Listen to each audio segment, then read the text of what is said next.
अस्सलाम वालेकुम जी, क्या हाल है आपके? सब ठीक-ठाक हैं? आई होप कि आप सब ठीक-ठाक होंगे और मेरी वीडियो से फ़ायदा पूरा उठा रहे हो। मेरी आज की ये वीडियो अगेन आप लोगों के लिए एमसीक्यूज़ के लिए है जो इंशाल्लाह चैप्टर नंबर 5 और 6 को कवर करेगी। चैप्टर नंबर 5 आपको पता है सेट्स वाला चैप्टर है और चैप्टर 6 जो है आपका स्टैटिस्टिक्स वाला जिसमें हम लोग measure of rotation, measure of dispersion ये 2 टॉपिक डिस्कस करते हैं। तो इन 2 टॉपिक्स को फ़ोकस करते हुए जितने भी इम्पोर्टेंट क्वेश्चंस मैं निकाल सकता था वो निकाले हैं। उनके नोट्स मैंने क्लासेस में पहले ही प्रोवाइड कर दिए हुए हैं और इंशाल्लाह मैं इस चैनल पे भी अपलोड कर दूँगा। आप लोग प्लीज़ इसमें से डाउनलोड भी कर लीजिएगा अगर किसी के पास नहीं है तो ये अल्हम्दुलिल्लाह बहुत इम्पोर्टेंट क्वेश्चंस हैं। पिछले पास्ट पेपर्स में आ चुके हुए हैं, आप लोग इनको ज़रा ध्यान से देख लीजिएगा। इंशाल्लाह इस दफ़ा भी इसी में से ही क्वेश्चन उठाए जाएँगे। So the first question, chapter number 5 is starting from 55. The domain of R 02, 23, 33 and 34. Domain हम सबको पता है कि पहली पहली वैल्यू तो 2, 3 एंड 3 अगर कोई वैल्यू ट्वाइस हो जाती है तो हम उसको एक दफा लिखेंगे 0, 2 and 3. So point -14 lies in the quadrant. हम लोग -14 हमारा जो ग्राफ होता है बेटे कुछ इस तरह से होता है राइट. तो ये x पॉजिटिव यहाँ पे और ये x नेगेटिव. मैं इसको प्रॉपर्ली आपको इसके ऊपर ले जाता हूँ ताकि आपको जल्दी समझ आ जाए. मेरा पॉइंट है -1 एंड 4. ओके. हमारे पास अगर -1 और 4 है तो हमारा ग्राफ कुछ इस तरह से होता है. इधर हम x पॉजिटिव लेते हैं, यहाँ पे x negative, y positive and y negative. First quadrant ये है हमारा, सेकंड है, फिर थर्ड है एंड फोर्थ. तो बेटे सेकंड क्वाड्रेंट में अगर हम देखते हैं तो ये हमारी फर्स्ट वैल्यू नेगेटिव और सेकंड वैल्यू पॉजिटिव है. तो अगर आप देखते हैं तो फर्स्ट वैल्यू नेगेटिव आ रही है और सेकंड हमारी यहाँ पे पॉजिटिव आ रही है. इट मीन्स कि हमारा जो आंसर होगा वो सेकंड क्वाड्रेंट होना चाहिए. तो हम यहाँ सेकंड क्वाड्रेंट पे टिक कर दें. ओके जी. So the next is if A and B are disjoint set, then A union B is equals to what? अगर disjoint है या joint है तो answer A union B would be equals to B union A because A union B में A और B की सारी values हमें लिखनी पड़ेंगी और B union A में भी दोनों की दोनों वैल्यूज हमें लिखनी पड़ेंगी. तो both answer would be same. Okay, the next is if set A has 3 elements and set B are 4 elements, then A cross B will have dash. A cross B will have. Okay, the next one of 59 part, the number of elements in the power set of A B. बेटे number of elements power set जब भी हम find out करेंगे इसका actually power set find out करने के लिए 2 raised power n formula होता है. 2n means number of values. 2 की पावर 2 अगर मैं करूंगा तो मेरे पास आंसर क्या आ जाएगा 4. The answer is. बेटे साथ साथ ध्यान से देखते जाइएगा. एक चीज मैं क्लियर भी कर रहा हूँ कि पावर सेट हम फाइंड कैसे करते हैं. पावर सेट की मतलब जितनी वैल्यूज हैं उसको 2 की पावर बना दे हमारे पास आंसर निकल आएगा. The set having only one element is called dash. जिसके अंदर एक ही एलिमेंट होगा तो वो सिंगलटन सेट कहलाता है.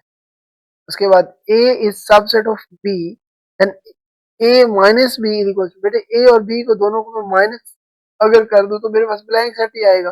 अंडरस्टूड. लेकिन A इज सबसेट B के है तो इसका मतलब है A के सारे मेंबर्स जो है वो B में है बट B का कोई एक मेंबर एक्स्ट्रा हो सकता है राइट.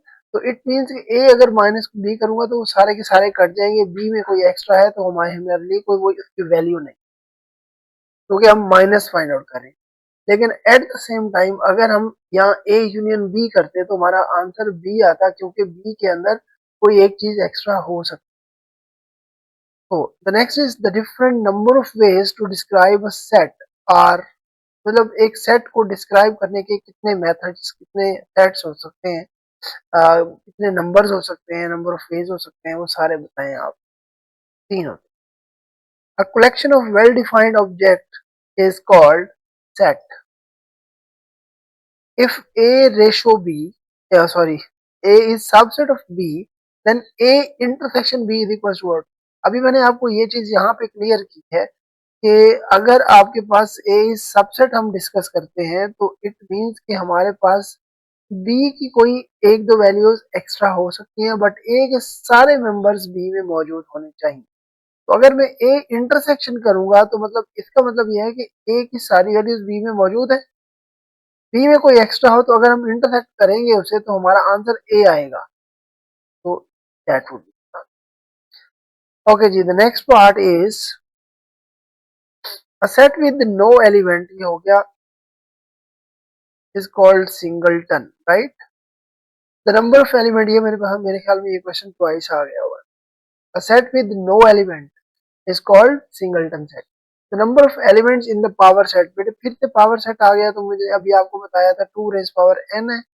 n हमारे पास टोटल नंबर्स होते हैं 1 2 3, so the answer is 8।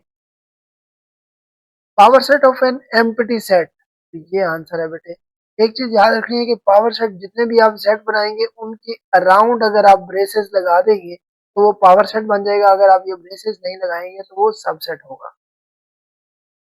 Okay, तो next we have the property of distribution, property of union and intersection. तो A union B intersection C है, तो मैं इसको पहले ए यूनियन बी लिखूंगा, फिर इंटरसेक्शन ए यूनियन सी लिखूंगा। तो A union B intersection A union C मेरा ये answer. The set X whenever X belongs to W, W हमारा क्या है, whole set, and X less than और इक्वल टू, ये साइन जो नीचे वाला है ये इक्वल को डिनोट करता है। तो ये लेस देन और इक्वल टू 101, इसका मतलब ये हुआ कि अगर इक्वल दिया हुआ है तो ये फाइनाइट सेट लिमिटेड है। If A is subset of B then A union B is equal to B. ये चीज अभी अब आपको क्लियर हो जानी चाहिए। ए और बी के मेंबर सारे इक्वल हैं, बट बी के अंदर कोई एक चीज एक्स्ट्रा हो सकती है, तो फिर बी होगा। ए यूनियन बी है हमारे पास। ये मैंने तीनों क्वेश्चन, तीनों डिफरेंट टाइप्स के क्वेश्चन सबसेट के आगे हुए। इट मीन्स कि ये बड़ा इंपॉर्टेंट क्वेश्चन है। ये हमारे सारे क्वेश्चन चैप्टर 5 के हो गए हैं बेटे। मैं अब जंप कर रहा हूँ चैप्टर नंबर 6 के ऊपर। ओके जी, चैप्टर नंबर 6 के अगर हम जाते हैं तो the mod in the data 135379, mod क्या होती है, मोस्ट फ्रीक्वेंट वैल्यू, सबसे जो ज्यादा वैल्यू आई होती है। अगर हम यहाँ देखते हैं तो 3 हमारे पास वाइस आई हुई है, तो हमारा आंसर देगा। The frequency polygon is many sided dash, बेटे ये फ्रीक्वेंसी पॉलीगॉन हमारी क्लोज्ड फिगर होती है। जहां से स्टार्ट करते हैं वहां से लेते हुए ऐसे, लेते हुए ऐसे टच करते हैं हमारे दोनों इसको, तो ये हमारी क्लोज्ड फिगर होती है।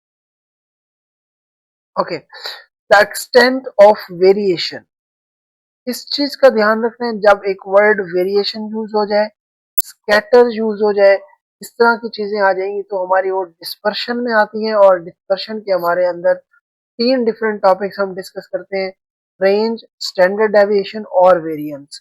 तो इसमें अब वेरिएंस एक चीज आ गई है between two extreme observation of data that is measured by range of course.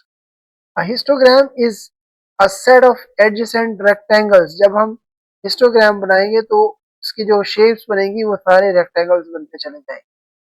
The spread of स्कैटरनेस, अभी मैंने आपको एक चीज बताई है, जब स्प्रेड, स्कैटर, वेरिएशन इस तरह की चीज आएगी तो वो हमारी डिस्पर्शन होगी, ये मेजर ऑफ डिस्पर्शन कहलाती है। The major which determines the middle most observation in a data is called median, middle most value, तो वो हमारी क्या होगी, मीडियन होगी। Which one is measure of dispersion, तो डिस्पर्शन में 3 डिफरेंट टाइप्स हम डिस्कस करते हैं, range, standard deviation and variation. जो तीनों आंसर है तो इट मींस हम डायरेक्टली ऑल पे टिक मारेंगे। So mean is affected by change in, इसकी एक प्रॉपर्टी है arithmetic mean, mean is affected by change in origin, value and scale, so it means all. Sum of the deviation of variable x from its mean is always 0, ये भी आपकी arithmetic mean की property है। A data in the form of frequency distribution, frequency distribution होगी तो वो हमारा group data होगा। The most frequent occurring observation in a data set is called mod. In a cumulative frequency polygon, frequency are plotted against upper class boundaries. याद रखिएगा बेटे, इन चीजों को ध्यान से देखते चले जाएं. Okay, the mean of scale deviation x I is equals to 1 to 3 up to n observation from their arithmetic mean is called variation. बेटे मीन ऑफ स्केल डेविएशन है तो हमारे पास आंसर उसका variation. A deviation is defined as a difference of any value of a variable from a dash. अगर हम deviation करते हैं as a difference of any variable of from a constant always. Mean of a variable with a similar observation say constant. अगर हम variable बेटे हमारे पास same constant के आते जाएं और उसका मीन निकालना चाहें तो जो हमारे वैल्यूज होंगी उसका मीन भी सेम ही होगा. जस्ट लाइक हमारे पास अगर 2 2 2 2 आते रहे जितनी बार भी होगा, अगर हम इन सबको ऐड करके 2 5 पे डिवाइड करेंगे तो हमारा आंसर फिर से सेम आ जाएगा. तो इट मींस के इटसेल्फ इज द आंसर. ये बेटे चैप्टर नंबर 5 और 6 भी मेरे कंप्लीट हुए. आप लोग बड़े प्लीज ध्यान से इनको देख लें. मैंने ऑलमोस्ट 3 डिफरेंट वीडियोस के अंदर 6 डिफरेंट चैप्टर्स कंप्लीट किए हैं. आपके ये 6 चैप्टर्स भी अगर कंप्लीट हो जाते हैं तो आपके 50% एमसीक्यूज आपके डन हो चुके हैं. इंशाल्लाह वेरी सून मैं आज या कल में आपके बाकी चैप्टर्स भी कंप्लीट करके आप सबको फॉरवर्ड कर दूंगा. आप लोग प्लीज एमसीक्यूज को बड़े अच्छे तरीके से देख लें ताकि आपके एमसीक्यूज का पोर्शन बिल्कुल बिल्कुल ये इतना इंपॉर्टेंट होता है क्योंकि 15 मार्क्स आपकी सिर्फ एमसीक्यूज है और 25 वाला पास होता है तो 10 नंबर तो बंदा इधर उधर से ले ही सकता है. तो पहली कोशिश आपकी ये होनी चाहिए कि आपने 75 मार्क्स लेने हैं. लेकिन इन केस अगर कोई प्रॉब्लम्स है तो बेटे MCQs are the most important thing in the paper. तो 15 मार्क्स हम यहाँ से लेंगे और बाकी 10 मार्क्स कहीं इधर उधर से लेके हम एटलीस्ट पास जरूर होंगे. अपने फ्यूचर को खुद अपने हाथ में रख के उसको ब्राइट करें. आपके सामने हर चीज डे टू डे एक्सप्लेनेशन आ रही है. आप इस चीज को अंडरस्टैंड करें और हार्डली इन अ वीक आप पास हो सकते हैं. आप इसको अच्छे तरीके से बार बार देखते रहें और प्रैक्टिस करें. Thank you so much. Allah Hafiz.